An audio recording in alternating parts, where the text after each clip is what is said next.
Entah istilah apa yang bisa menggambarkan kekejian seorang Priguna Anugrah Pratama. Dalam sepekan, dokter residen PPDS di Rumah Sakit Hasan Sadikin Bandung itu memperkosa 3 wanita. Priguna yang sedang menjalani pendidikan dokter spesialis anestesi di Rumah Sakit Hasan Sadikin menggunakan obat bius yang dipelajarinya untuk memuluskan aksi bejatnya. Pelaku bahkan tahu betul mana ruangan yang aman dia gunakan untuk mengeksekusi korban.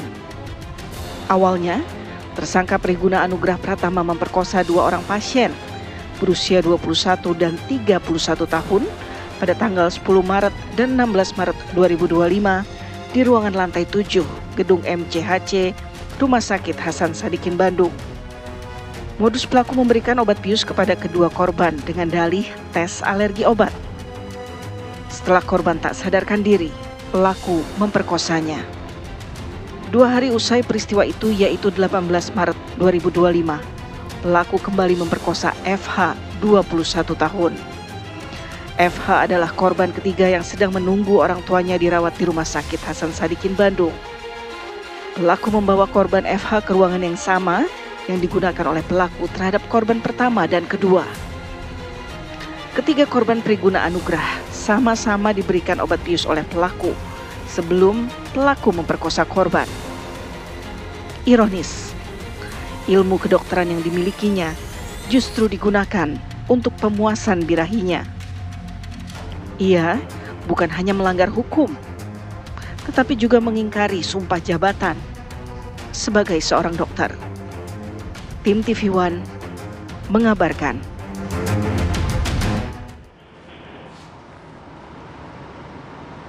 Ya pemirsa, kalau kita lihat paket pengantar mengenai dialog utama kita tadi, kita sebenarnya sepakat ya bahwa profesi dokter itu adalah profesi yang sangat mulia. Ya. Tapi jika ada oknum yang kemudian mencederai profesi dokter ini, ya tentu masyarakat atau publik geram ya. Betul. Selama ini kan kita sedikit-sedikit berobat, ingin sembuh ke dokter, ya kepercayaan, trust kita ke dokter. Tapi dengan kasus ini itu mencederai kepercayaan itu. Tidak hanya korban yang dirugikan, tapi juga dunia medis ikut tercederai. Nah, kita akan bahas apakah sebenarnya yang salah dari kasus ini. Apakah sistem pengawasan atau etik kedokterannya? Yang pasti orangnya udah salah ya. Iya, ini individunya emang udah tapi salah. Tapi maksudnya ada variabel kesalahan lain yang mendukung perbuatan dari oknum dokter ini. Itu yang akan kita bahas pada pagi hari ini. Kita perkenalkan dulu narasumber kita. Di studio sudah ada Mas Reza Indragiri Amril, psikolog forensik. Selamat pagi Mas Reza. Selamat pagi, Assalamualaikum.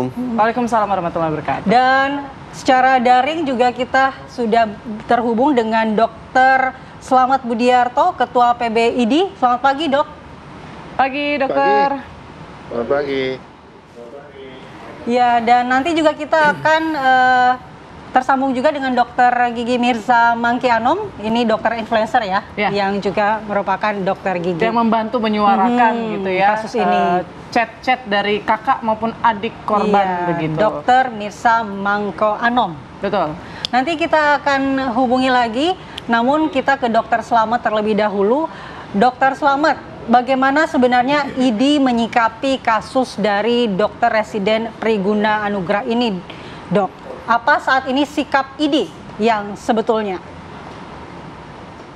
Ya, terima kasih. Yang jelas kan dokter tersebut melakukan perbuatan kriminal yang mencoreng nama profesi kedokteran, melanggar sumpah dokter, mencoreng Ikatan Dokter Indonesia sebagai anggota, dan melakukan perbuatan yang asusila yang sangat merugikan pasien dan keluarganya, sehingga ini mengutuk perbuatan tersebut. Dan tentunya kita sudah jelas lah kalau terhadap personnya adalah perbuatan kriminal yang harus dihukum. Yang kedua adalah tempatnya. Saya melihat kronologisnya itu kok sangat mudah sekali membawa pasien sendiri ya dari lantai UGD ke lantai 7 tanpa ada pengawasan CCTV dan lain-lain yang harusnya dipantau selama 24 jam. SOP mendapatkan obat, SOP membawa pasien tanpa perawat, itu menurut saya rumah sakit juga harus ikut bertanggung jawab ya. Begitu Pak. Baik, nah ini kabarnya juga ID tengah mempertimbangkan ya soal pemecatan dari oknum dokter tersebut. Seperti apa perkembangannya, Dokter Slamet? Ya ini kan masih dalam proses penyelidikan dan penyidikan ya, sudah tersangka. Kita menunggu hasilnya dari nanti hukum apakah sudah menyatakan dia bersalah, tapi proses di ID sudah berjalan karena kan semua pelanggaran, semua perbuatan kriminal kan harus melalui proses. Sama halnya semua profesi lain lah. Profesi wartawan, profesi lain pasti kan kalau salah melalui proses. Dan ID sudah proses itu. Ya, baik. Kita ke Mas Reza. Mas Reza, ini kan seorang dokter dan kalau kita lihat bahwa untuk menjadi seorang dokter ini tidak gampang. Nah, kenapa bisa seseorang yang memiliki kelainan kejiwaan, kelainan seksual ini, Narasi polisi begitu? iya, narasinya seperti itu kan diungkapkan ada kelainan begitu, kemudian bisa lolos menjalankan pendidikan dokter. Apa yang salah? Apakah proses rekrutmen dari dokter itu ada yang salah begitu? Kita itu acap kali punya ekspektasi yang berlebihan terhadap yang namanya proses seleksi dan perekrutan. Demikian pula ekspektasi yang overdosis terhadap yang namanya psikotes. Anggaplah seorang calon dokter atau profesi apapun sudah menjalani proses seleksi dan perekrutan dan ada psikotes yang sangat ketat di dalamnya. Tetapi kondisi psikologis manusia fluktuatif, dinamis. Kadang naik, kadang turun, kadang stabil, kadang kurang stabil, kadang normal, kadang kurang normal, kadang baik, kadang buruk. Jadi memang harus berkala tesnya ya?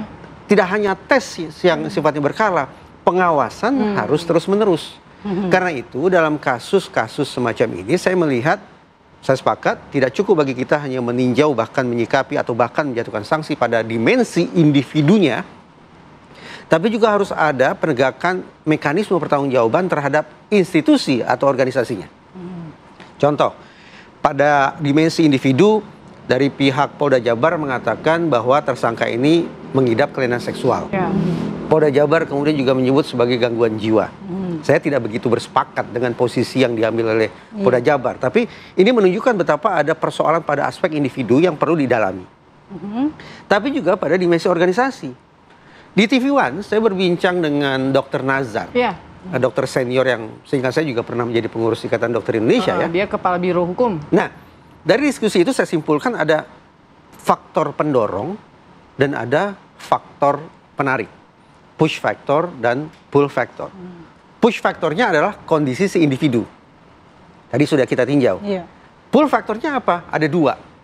Pertama, Dr. Nazar mensinyalir bahwa 2 tahun belakangan ini yang namanya etik itu sudah hancur lebur. Kendor ya, semenjak ada regulasi ya. Begitu Mungkin ya? tidak hanya etik pada aspek atau pada lingkup organisasi, tapi juga etik pada kehidupan negara kita. Gitu. Itu satu, aspek etik yang terbengkalai. Etika tidak lagi dijunjung sebagai sesuatu yang harus kita muliakan. Yang kedua pada aspek pengawasan. Baik pengawasan mungkin dari organisasi kah, dari tempat pendidikannya kah, atau dari rumah sakitnya. Nah kalau kemudian kita pertimbangkan dua dimensi ini, dua faktor ini, faktor pendorong dan faktor penarik, dimensi individu dan dimensi organisasi, maka mudah-mudahan kita akan bisa menekan kemungkinan peristiwa buruk ini terulang kembali di waktu yang akan datang. Tapi sekali lagi, kalau kita berfokus pada dimensi individu, tolong jangan menaruh ekspektasi yang kelewat batas terhadap seleksi perekrutan dan terhadap psikotes. Pengawasan seiring berjalannya profesi seseorang itu jauh lebih penting, jauh lebih efektif untuk menangkal terjadinya penyimpangan-penyimpangan. Oke. Karena itu memang tidak mungkin terdeteksi begitu ya dalam sebuah perekrutan gitu. Kita tidak tahu, anggaplah ada gangguan jiwa yang dialami oleh oknum dokter jahat ini, sebagaimana dikatakan oleh Polda Jabar. Kita tidak tahu kapan gangguan kejiwaan itu muncul. Apakah kemarin sore atau 2 tahun lalu? Atau setelah tes misalnya? Ya, ataukah psikotesnya terkelabui? Kan kita tidak tahu. Atau ada hengki-pengki kita yang membuat kemudian hasil psikotes berubah sedemikian rupa. Baik. Nah, sekali lagi lebih andalkan pengawasan terus-menerus berkesinambungan itu jauh lebih efektif. Oke, Mas Reza, ini juga yang menjadi sorotan. 2 korban lain dirilis sama Polda Jabar. Jadi ada 3 dan ternyata faktanya adalah modusnya sama, lokasinya sama. Nah, kemungkinan tidak menutup kemungkinan akan ada korban-korban lainnya begitu ya, sesuai dengan yang pernah Mas Reza sampaikan begitu ya, bisa 5 mungkin atau bahkan 6 begitu. Nah, untuk pemberatan hukumannya juga ini diusulkan hukuman kebiri. Bagaimana Mas Reza menangkapi dengan Pertama, sanksi pidana bagi pelaku perkosaan berapa tahun? 20 tahun? 30 tahun? 50 tahun? Tidak, hanya 12 tahun. Kecuali maaf, seandainya ada korban yang sampai kehilangan nyawa, meninggal dunia, baru hukumannya bisa naik menjadi seumur hidup. Tapi selama korban masih hidup, ternyata hukuman kita hanya menjatuhkan hukuman 12 tahun saja. Padahal penderitaan korban bisa sepanjang hidupnya. Seumur hidup. Nah, satu ya, itu satu. Yang kedua, kalau kita baca cermat di dalam peraturan perundang-undangan yang kita punya, kebiri tidak diposisikan sebagai hukuman yang sifatnya retributif. Kebiri bukan sesuatu yang dilaksanakan untuk membuat seseorang mengalami kesakitan, mengalami penderitaan. Mata balas mata, sakit balas sakit, bukan retributif. Sepemahaman saya, kebiri diposisikan sebagai bentuk rehabilitasi. Beda loh ya. Kebiri sebagai sebuah bentuk hukuman yang menyakitkan, dengan kebiri sebagai sebuah tindakan untuk menyembuhkan, tentu punya dasar berpikir, praktek kerja, dan efektivitas yang akan berbeda. Saya katakan begini, ini mengingatkan saya pada diskusi saya dengan Ibu Khofifah semasa beliau menjabat sebagai Menteri Sosial. Ibu Khofifah mengatakan bahwa efektivitas kebiri itu terbukti di sekian banyak negara Eropa. Saya menimpali, saya katakan, efektivitas kebiri di sekian banyak negara Eropa dalam menekan tindak atau residivisme di kalangan predator seksual bukan semata-mata karena kebirinya ansih, tapi lebih dikarenakan kebiri dilakukan berdasarkan permintaan si predator.